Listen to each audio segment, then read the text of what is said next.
Hello mga suki sa kusina, at gaya nga ng sinabi natin sa last video natin, isusunod ko na kaagad ang panghandaan recipe na pork humba with pineapple.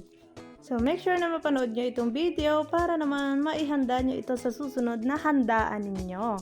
At syempre, kung bago ka nga lang dito sa aking channel at nagugustuhan mo ang ganitong klase ng mga video, huwag mong kalimutan mag-like, share, comment, and subscribe. At syempre, on mo na rin yung notification bell para lagi ka updated sa aking mga video.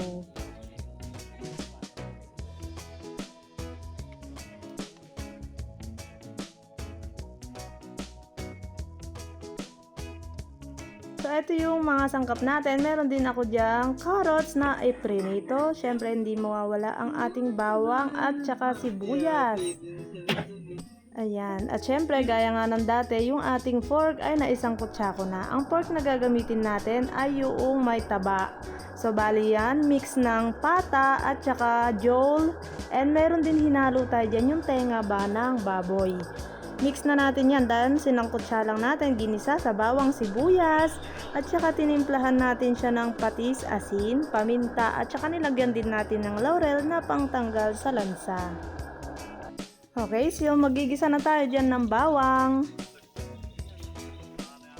Gisahin lang natin to hanggang sa medyo mag-brown ng kaunti. And then lagay na natin yung ating sibuyas. Gisa-gisahin lang din natin hanggang sa lumabas ang kanilang aroma.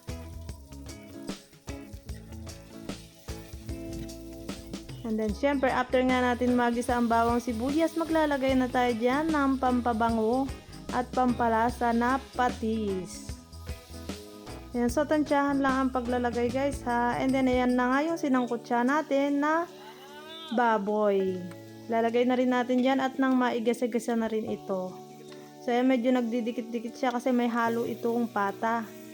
Alam niyo naman kapag medyo lumamig na yung ating pata ay medyo nagiging jelly ang kanyang texture. Kaya nagdidikit-dikit ang ating pork.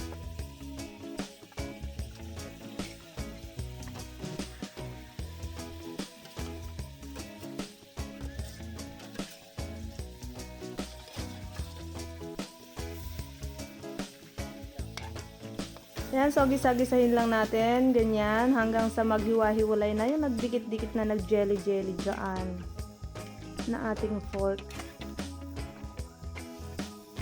Perfect pang humba talaga yung mga pata ng baboy, and then yung may halo ng taba, gaya ng tenga at pisngi, jole ng baboy. Kasi nga, buong baboy yung kinatay namin. And then lahat ng part dapat ng pork ay magagawan natin yan ng recipe.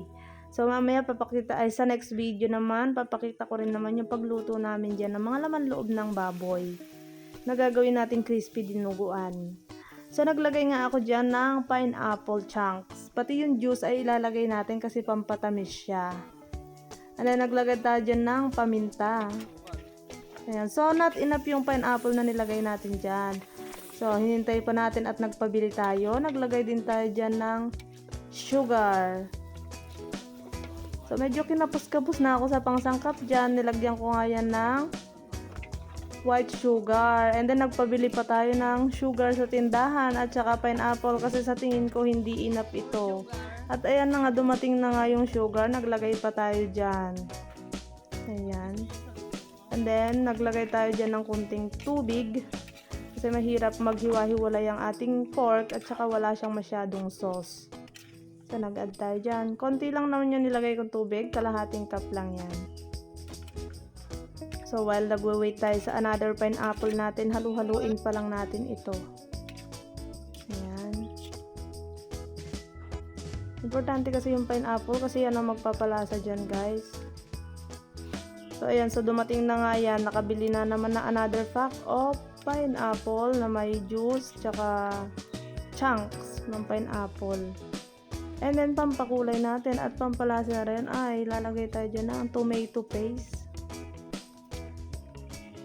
Ayan. Importante kasi sa amin yung appearance ng pagkain. Hindi lang dapat siya Kasi kapag kahit masarap siya at not enough yung kulay, yung mukhang matabang, hindi nakakainggan yung kainin. Kaya yan, naglalagay tayo dyan ng tomato paste. So, yun nga, not enough nga yung kulay niya, mag-a-add pa tayo hanggang sa maging kaaya-aya na ang kanyang kulay. Diba, gumaganda na yung kulay niya. Naglagay nga rin tayo dyan ng oyster sauce. Kahit anong brand naman ng oyster sauce dyan. So, yan nabili namin ay mumurahin lang. Kasi mahal ang mga ibang sangkap ng ating niluluto. Kaya, tipid-tipid pa. Kung saan makakamura, doon tayo. Ayan, ang importanteng part nito ay ang paghahalo-halo. Kasi kailangan i-mix natin lahat ang ating pork dyan sa ating mga sauce na nilagay. Siyempre, dapat ma-coat siya. O yan o, diba? Ang perfect ng kulay niya. Ang ganda. Hayaan lang natin to na ma-saute for another at least 10 minutes para naman manuot yung sauce na nilagay natin dyan. So, ayan, almost ready na nga yung ating pork humba na with pineapple. Wow! Look at that, guys. Yan ang sinasabi ko. Hindi lang dapat siya masarap. Dapat maganda rin ang color. Very appealing ba? Para yung makikita mo pa lang siya ay talaga namang matatakam ka na sa recipe na ito.